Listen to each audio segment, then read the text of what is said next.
앉으시기 바랍니다. 한 주간 편안하셨습니까? 주님의 은총과 평화가 우리 모두에게 임하시기를 빕니다. 지난 며칠 봄비가 내리더니 사저간 앞들 양진역에는 파란 새싹들이 차가운 대지를 뚫고 여기저기 돋아나기 시작했습니다. 주님의 고난 받으심과 십자가의 길을 기억하는 사순절을 지나는 우리 마음에도 은총의 단비가 내려 십자가 나무에서 부활의 새싹이 피어나는 것을 발견하는 희망의 절기가 되기를 빕니다. 겨우내 입었던 두터운 옷을 벗듯이 우리를 지배하는 어두운 생각과 태도를 벗어버리고 새로운 생명으로 나아가기를 소망합니다. 성부와 성자와 성령의 이름으로 말씀드립니다. 지난주일 복음에서 우리는 예수께서 사탄의 유혹을 거절하는 이야기를 읽었습니다.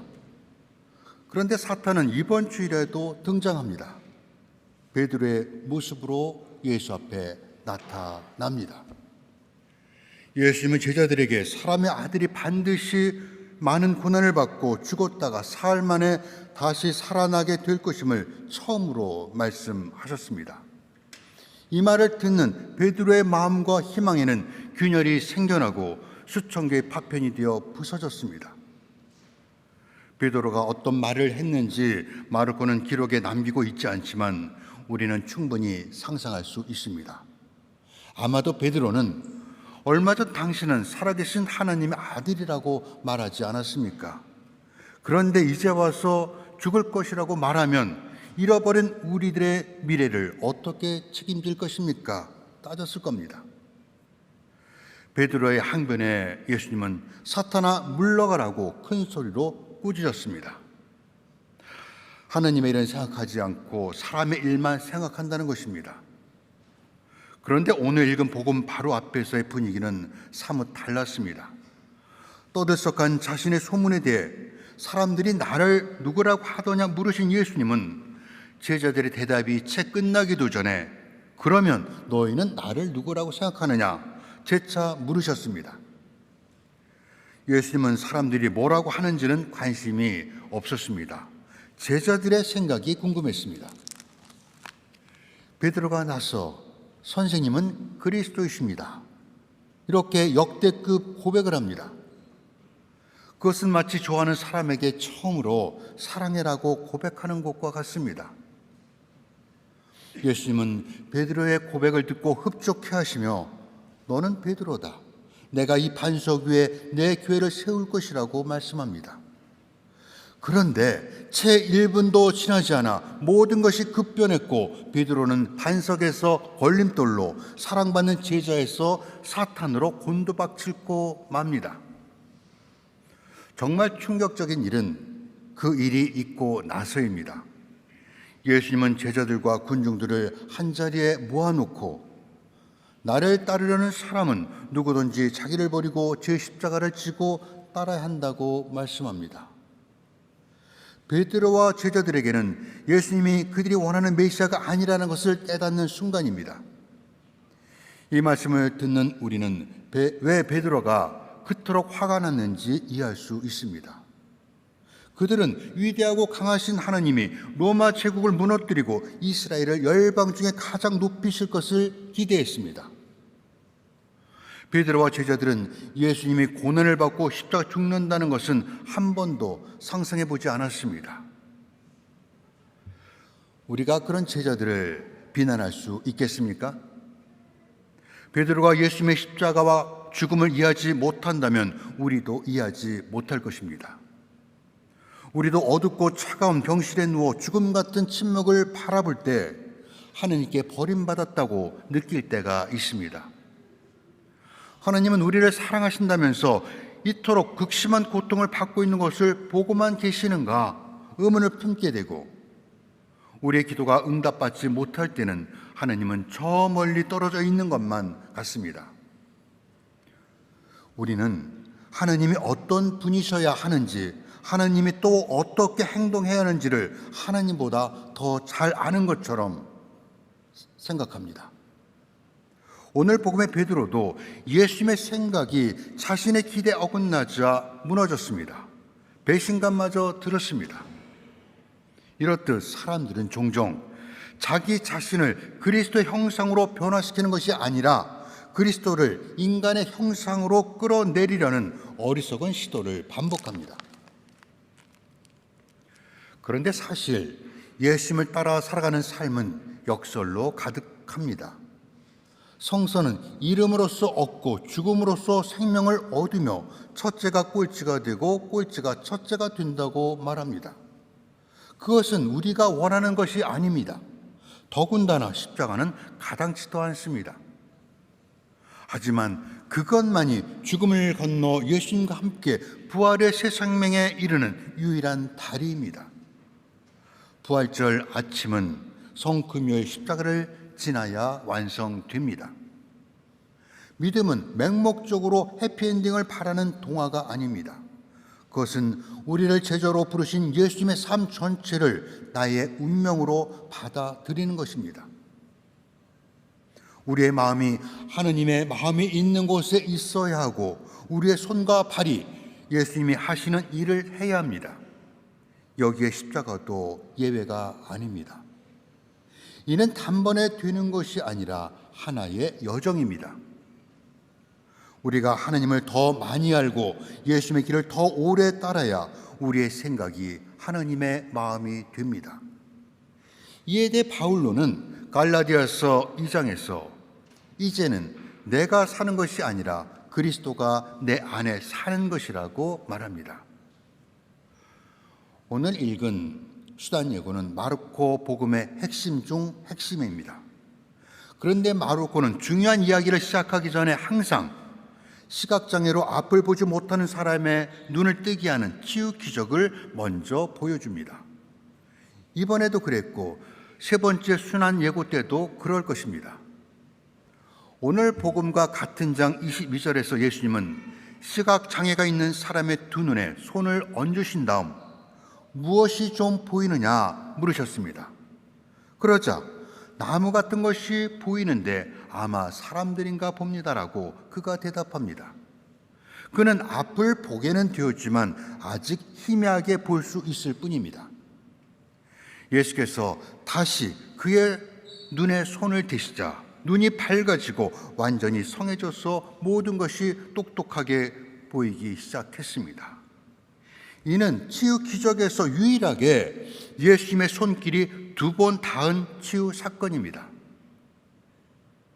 베드로는 너희는 나를 누구라고 생각하느냐는 예수님의 질문에 정답을 알고 있었지만 완전히 이해하지는 못했습니다. 그는 주는 그리스도시요 살아계신 하느님의 아들이라고 말하면서도 십자가의 길은 깨닫지 못했습니다. 그의 고백은 절반만 맞았습니다. 베드로에게는 예수님의 두 번째 손길이 필요합니다. 예수님이 십자가에 죽으시자 낙심하여 다시 갈릴리아 호수의 업으로 돌아간 베드로에게 부활하신 예수님이 다가오셨습니다. 그리고 내가 정말 나를 사랑하느냐 물으셨습니다. 네, 주님 사랑합니다. 베드로가 대답하자 예수님은 내 양을 잘 돌보아라 말합니다. 예수님의 두 번째 손길이 그렇게 그에게 닿은 것입니다.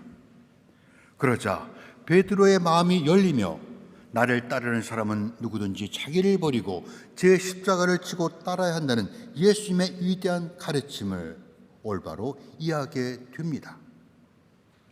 베드로는 65년 무렵 로마에서 십자가에 처형되었는데 그는 한때 예수님의 십자가를 막아섰고 세 번이나 예수가 누구인지 모른다고 했던 자신의 허물이 못내 부끄러워 나는 그분과 똑같이 죽을 자격이 없다면서 십자가에 거꾸로 못 박아 달라고 청했다고 전해지고 있습니다. 우리의 사순절은 아직 완전히 드러나지 않은 하나님의 현재와 미래를 우리의 믿음으로 분명히 볼 수 있도록 예수님의 두 번째 손길을 기다리는 절기입니다. 예수님의 첫 번째 손길은 이미 우리가 세례를 받을 때 오셨습니다. 그리스도인이 된다는 것은 먼저 예수님을 그리스도요 하나님의 아들로 믿고 고백하는 것입니다. 그리고 남은 다른 절반이 있는데 자기를 버리고 죄의 십자가를 지고 따르는 것입니다. 문제는 우리가 자기를 버리고 십자가를 져야 한다는 예수의 말씀을 오해하거나 남용하는 경우가 많다는 것입니다. 일반적으로 사람들이 내가 져야 할 십자가라고 말할 때 그것은 질병이나 배우자의 폭력 또는 문제적 자녀와 같이 개인적인 어려움을 운명으로 받아들이고 묵묵히 견디는 것을 떠올리게 됩니다. 이러한 이해는 그 자체로 의미가 있지만 정확히 예수님이 말씀하시는 십자가는 아닙니다. 신학자 C.M. 클라운은 기독교 경험의 십자가라는 책에서 짐과 가시 그리고 십자가를 구별해 설명하고 있습니다.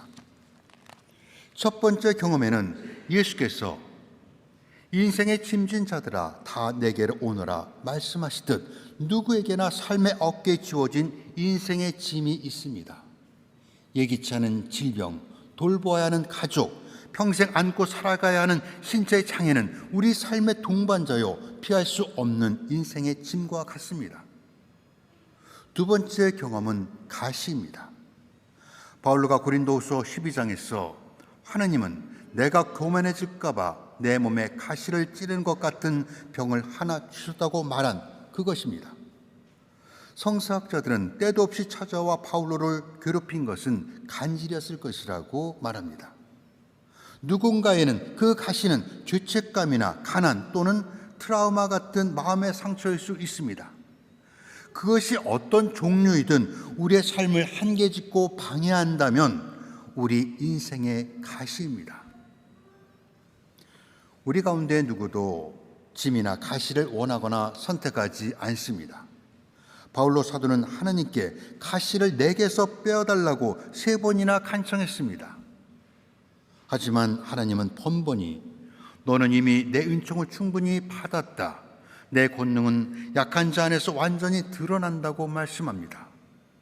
이에 바울은 나는 그리스도를 위해서 약해지는 것을 만족하게 여깁니다. 그것은 내가 약해졌을 때 오히려 나는 강하기 때문입니다라고 겸허히 자신의 가시를 받아들입니다.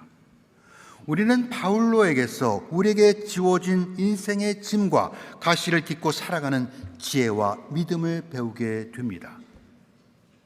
세 번째로 십자가의 경험이 있습니다.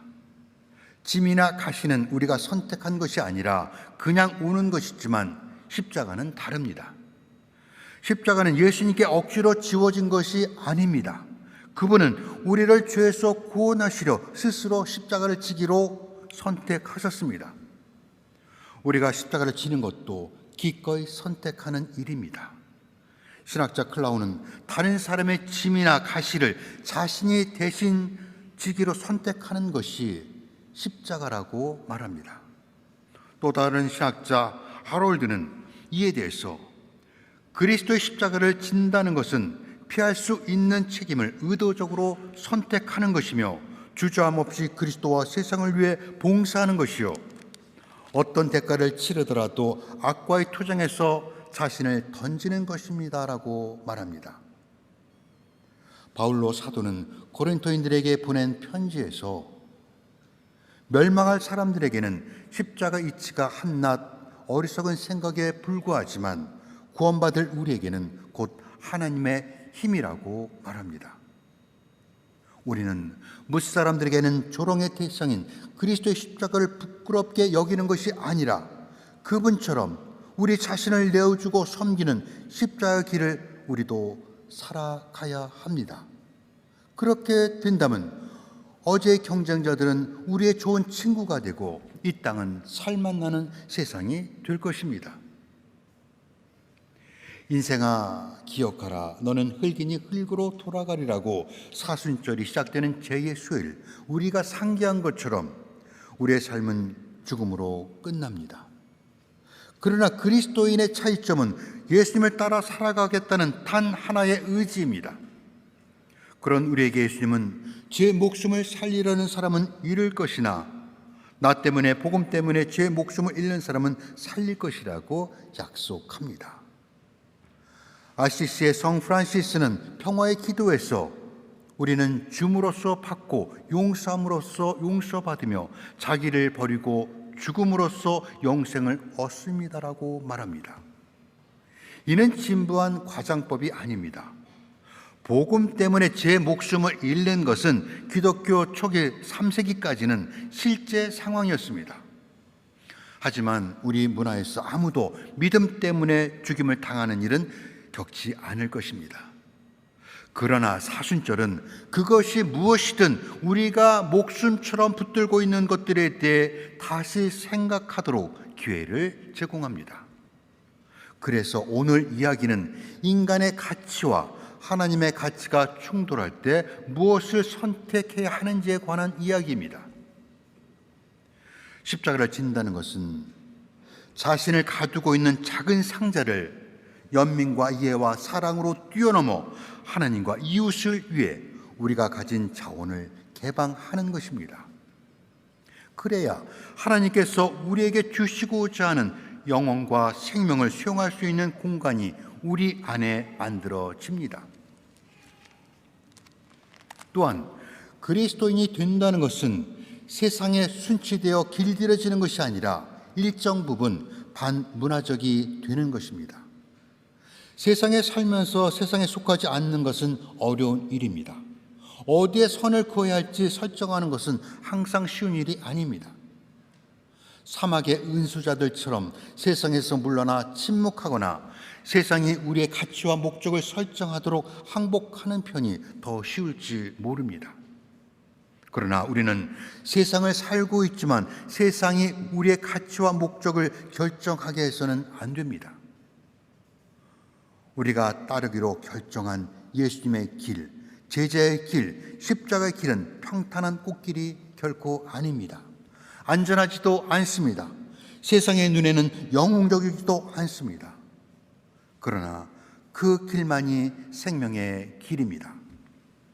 이 사순절 우리들 가슴마다 지워지지 않는 그리스도의 십자가가 깊이 새겨지기를 바랍니다. 그래서 부활의 날에 그리스도와 함께 기쁨을 누리게 되기를 기원합니다. 성부와 성자와 성령의 이름으로 말씀드렸습니다.